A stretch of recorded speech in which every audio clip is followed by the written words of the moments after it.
So COVID has certainly changed a lot in our world. I mean, we have been, you know, isolating ourselves since about mid-March, which has meant that families have increased stressors. I mean, families have lost employment, so they've lost income. They're worried about, how are they going to make ends meet? Families are also living together 24 hours a day, 7 days a week, which is very different than when we're all working, going off to work, going off to school. So tensions inside families can also rise just simply because we're together more, much less having the added impact of, uncertain financial futures. We've also have a lot of families that are working from home. So they've transitioned to working from home, and they may have young children at home who require their care. They may have school-age children who require their support for their ongoing schooling. I mean, we've just finished the school year, so it's not an issue right now, but certainly it was an issue for many families, as well as elder care and maybe running around getting groceries and doing the tasks that are needed for the elderly people in their family. So certainly we see increased tensions, we see increased stress, we see concerns about long-term future in terms of employment and education, finances.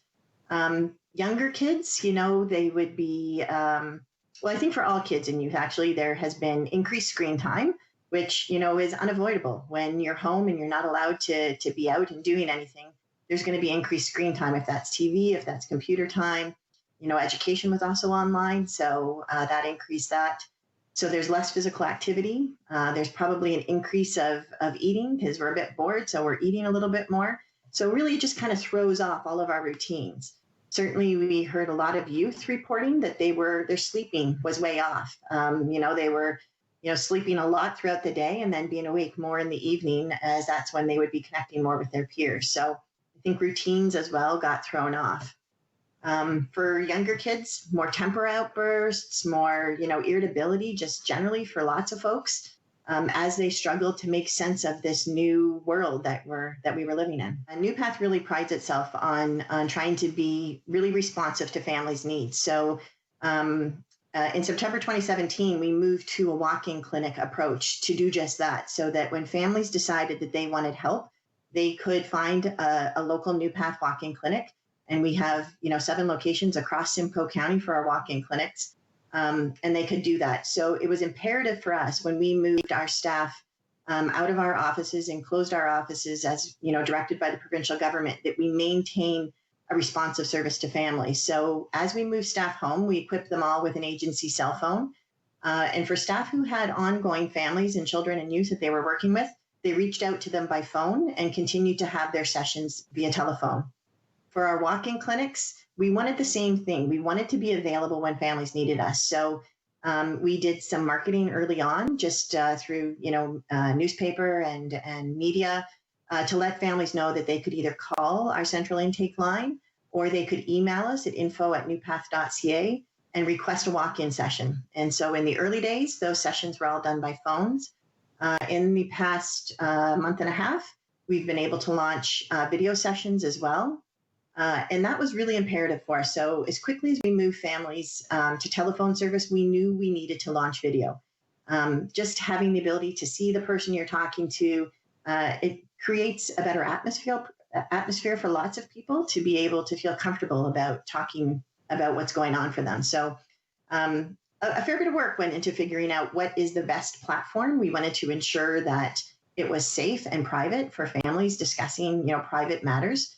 So we landed on the Ontario Telemedicine Network, which is the same network that physicians throughout the province of Ontario use to deliver medical services as well. So it is free. All of our services are free, video sessions included in that, no charge to families, children, or youth. And it's as simple as families provide us with their email address. We email them a link. They click on Start the e-visit, and away they go. New Path provides a full range of services. So our walk-in clinic serves 2 functions. It is a single session. So some families in the moment feel like they need to talk to a counselor, and that's all they may want, and that's all they may need. And so if that's it, then it's a 1 session and they can be done. Other families, need more than that. And so walk-in clinic also serves as a gateway to all of our other services. So we have a full spectrum from walk-in to brief services. We have groups that offer coping skills to children and youth. We have parenting groups. We have a longer term therapy program for families, children and youth that, have more intense kinds of needs. We offer school-based services when schools are open to both elementary and secondary school students. We have youth justice programming. And then our most intensive service is our live-in treatment program, where we have 2 homes on our Cookstown location, where we have youth that live on site and get a full range of services while they're living there.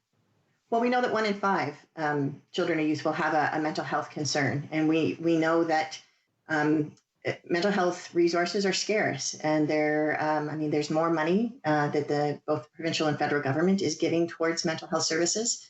And one of New Path's roles is we're the lead agency for mental health services in Simcoe County. So we're working with our community partners to ensure that we have a full spectrum of services that are meeting all of the needs across all of the different service providers. So the need is real, and the expectation is that as we come out of this pandemic and we continue to move forward, and even if there's a second wave, that the need for mental health services is going to probably increase.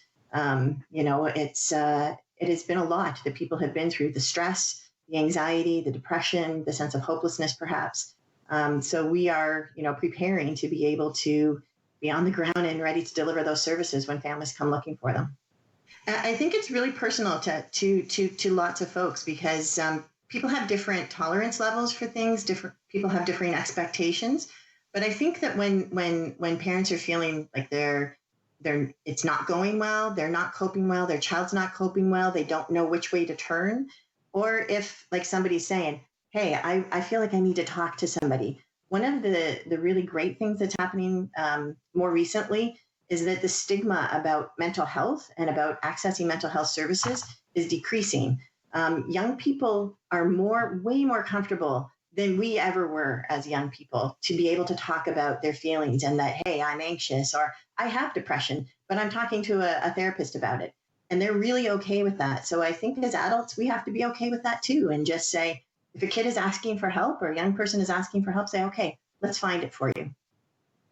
So the best way right now is we have 2 ways. Call our central intake line, 705-725-7656, or email us, info@newpath.ca, and somebody will get back to you right away.